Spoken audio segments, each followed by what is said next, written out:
Il est 20h dans la localité du Niassoso, située dans le département du Coupé-Manengouba, région du sud-ouest Cameroun. Mesdames, Messieurs, bonsoir. Merci de choisir Equinox Télévision pour vous informer. Formi Amsponsanda, good evening. Bonsoir, Julien Bed-Bisai. Good evening, televiewers. Thanks for joining us on the 8 p.m. Bilingual newscast on Equinox Television, live from our central news desk in Douala, Cameroon. In this edition of the newscast, ex-Ambazonian fighters told the Prime Minister Chief Dr. Joseph John Gotti that their families are threatened by their brothers who are still in bushes. They were speaking during his 4-day visit to the northwest region of Cameroon. You shall be getting the voices of some of the ex-fighters in this edition of the newscast, and the debate on the socio-political and security atmosphere of Cameroon will be open at the United Nations Security Council tomorrow, on Monday, which will equally be the 13th of the month of May. This is thanks to the United States of America that has succeeded to have the issue on Cameroon debated at that level of the United Nations. Those are our top stories. Stay with us. Bon, merci, Julien Bed-Bisai. Good evening to you. Ladies and gentlemen, thanks for staying with us in this second segment of news in the English language. After 4 days of exchanges, discussions and encounter, Prime Minister Chief Dr. Joseph John Gotti today rounded up his 4-day visit to the northwest region of Cameroon at the Baminda Rehabilitation Center of the Disarmament, Demobilization and Reintegration Committee. Ex-Amber boys told Prime Minister that their families are being threatened by their brothers who are still in bushes.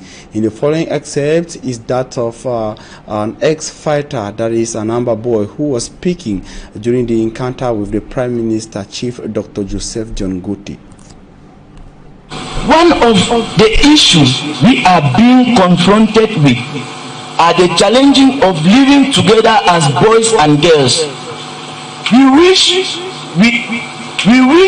humbly think might be resolved if we were to live in separate centers.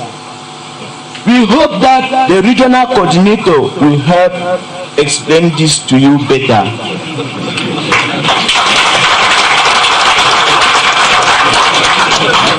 More so, most of our family members are being threatened by our brothers in the bushes who know that we are here. This also, Your Excellency, is an issue which we plead that you look into. Furthermore, most of us were breadwinners in our families, having wives, children's fathers and mothers depending on us. But while staying here, we cannot help them as we used to. We humbly plead that you look into as well. Your Excellency, sir, the main issue we would like to table before you is that of reintegration. Some of us have been here for about 5 months. And with the teaching, preaching, and counseling we receive here, we humbly wish to believe that we, especially the first batch, should be ripe for reintegration.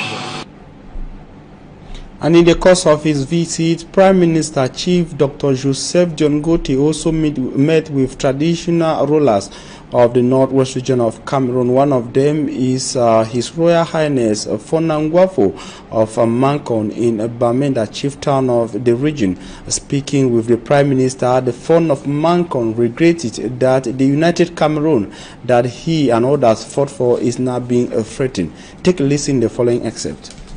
I happen to be a citizen who worked for unification of this country. And who voted. Think before you act. Where do you think I stand now? I voted for unification. Now, there's confusion. Not from my camp, from the camp of my children. But I am appointed by my late father. Whom am I going to take my place? Where's the population? Because we listen to our parents. We have a culture.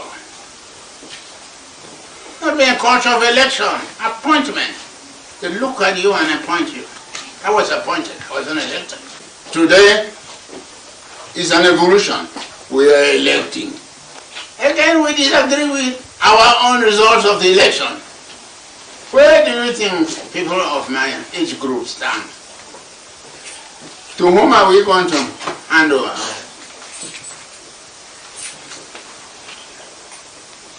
We had education in Nigeria. You have your schools and universities here, and you are not using them. To whom shall I hand over? An educated child or an uneducated one? Why have we suddenly changed? This is a phone. It's a ruler. I'm a ruler. Who is now ruling? Rumors?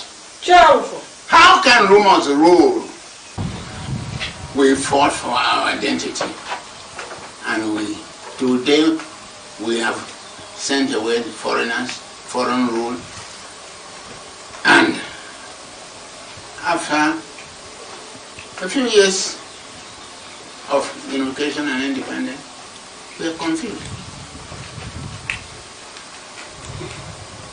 We have secondary schools, we have universities here. We went far to Nigeria to have small education, no school. Today we brought everything home. Where is the confusion coming from?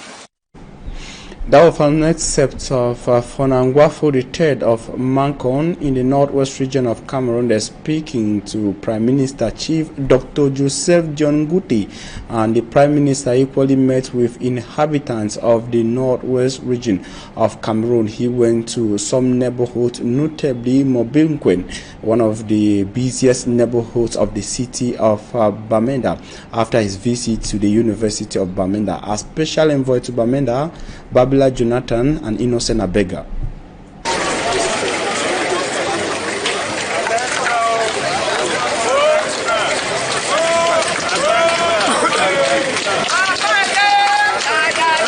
Prime Minister Chief Dr. Joseph John Guti at Total Quen in the town of Bamenda, speaking to inhabitants of the northwest region and conveying a message of peace from the President of the Republic of Cameroon. Thank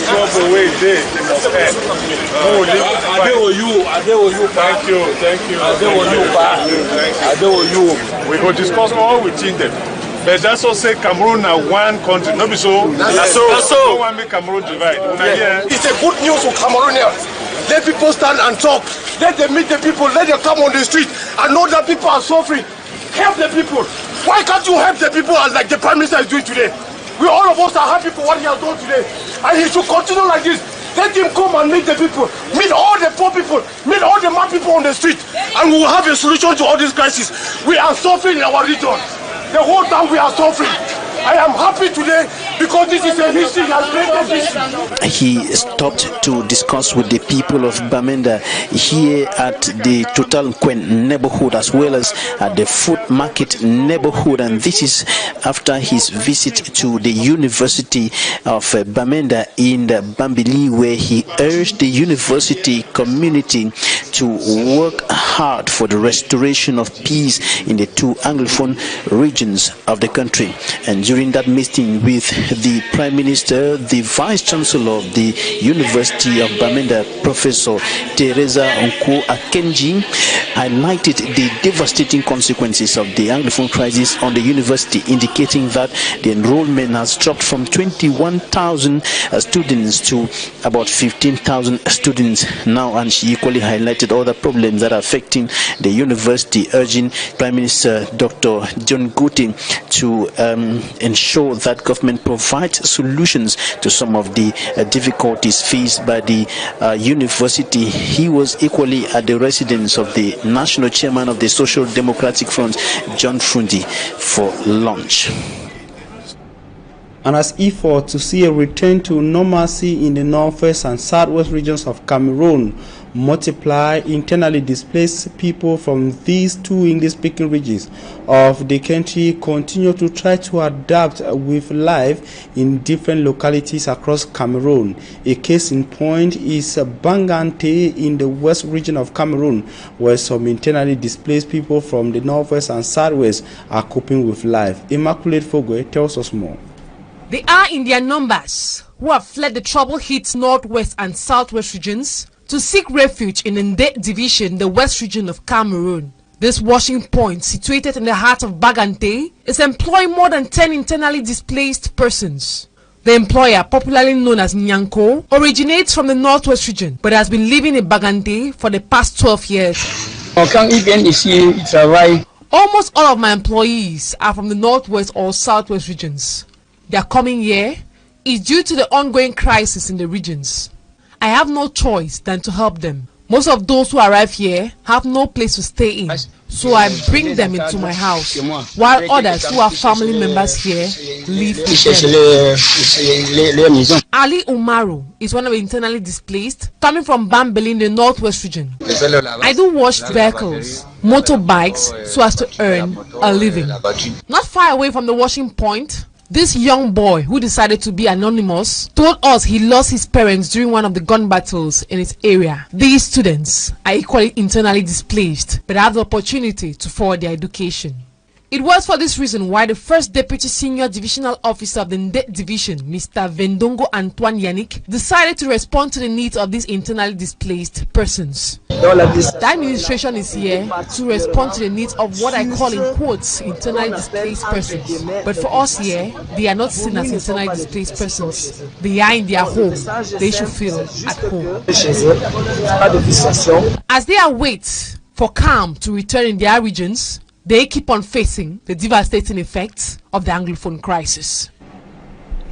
And the U.S. Congress says initiatives developed by the government of Cameroon to solve the Anglophone crisis, notably the creation of the National Commission for the Promotion of Bilingualism and Multiculturalism, the putting in place of the Ministry of Decentralization and Local Development, as well as the creation of the Disarmament, Demobilization and Reintegration Committee, have failed so far to play a constructive role to resolve the crisis. Sitting at the 116th Congress, members said only a credible, broad-based dialogue without preconditions with religious and community leaders in the northwest and southwest regions can address the crisis.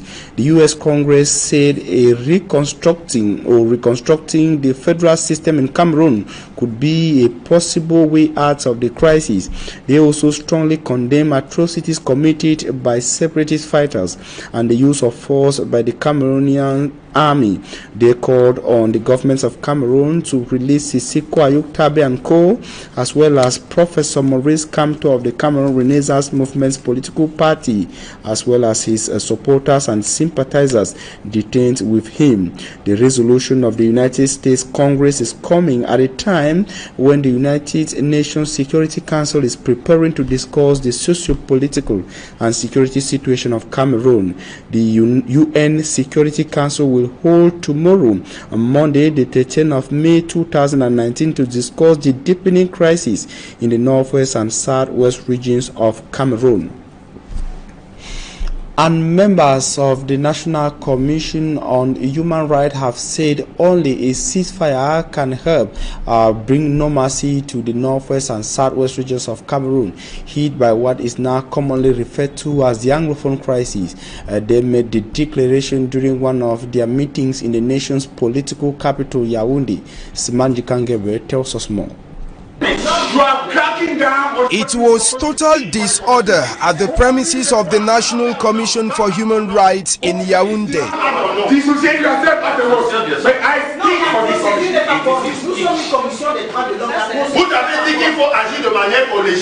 Members of the commission were meeting in an ordinary session. At the time, the president of the commission, Shimuta Divine Banda, was making his address. He was interrupted brutally by Professor James Mwange Kobila, who is the vice president of the commission. Je voudrais savoir s'il est opportun, s'il est indiqué pour le président de lancer un tel appel au chef de l'État dans le cadre d'un discours d'ouverture de session. C'est ça. Nous devons en discuter d'abord à l'intérieur de la commission et à la sortie de cette commission.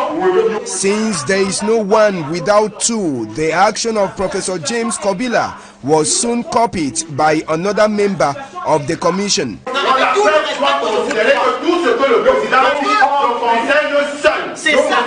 In his address, Chimuta Divine Banda says arms should be dropped and the president should call for a ceasefire. The commander-in-chief of the armed forces, who is also highly acclaimed as father of the nation, should stop the fighting, the deadly fighting, and seek to resolve the problem through honest dialogue. Dialogue that addresses the root causes of the problem in order to agree on lasting solutions in the general interest. Minutes later, the president of the National Commission for Human Rights tried to give an explanation to what happened in the hall earlier on. During my presentation of the opening speech, if you saw something, you report it the way you saw it. For Chimuta Divine Banda, apart from informing the population, he was also calling on the attention of the president on the degrading situation of human rights in Cameroon. The priorities of the commission were made clear. We will continue to promote and protect human rights in Cameroon through observation, investigation, and alert, and through recommendations to public authorities, and through appeal to all Cameroonians, even including those who are in armed groups, so that they should learn to respect human rights. And we intend to continue expanding our services throughout the national territory in conformity with the law, because we have not yet planted our services in all the regions. But by the end of this year, we shall have planted our services in the 10 regions. This 26th session for the National Commission of Human Rights was the first in 2016, and the commission is expected to adopt several laws that will guide them throughout this year. From every indication within the commission, members are still to come into agreement about the human rights situation in Cameroon. And that's it for this edition of the news. Televiewers, thanks for watching. Good night to you all. Julien Bedbissa, bonne nuit. Je vous souhaite également de passer une très bonne soirée. Fomi Armstrong Sanda. Mesdames et messieurs, c'est la fin de cette édition bilingue du journal. Merci de l'avoir suivi. Ne ratez surtout pas dès 21 h votre programme de débat à la vérité en face avec comme invité Edith Kawala, leader ou présidente du Cameroon People's Party. Bien le bonsoir à tous.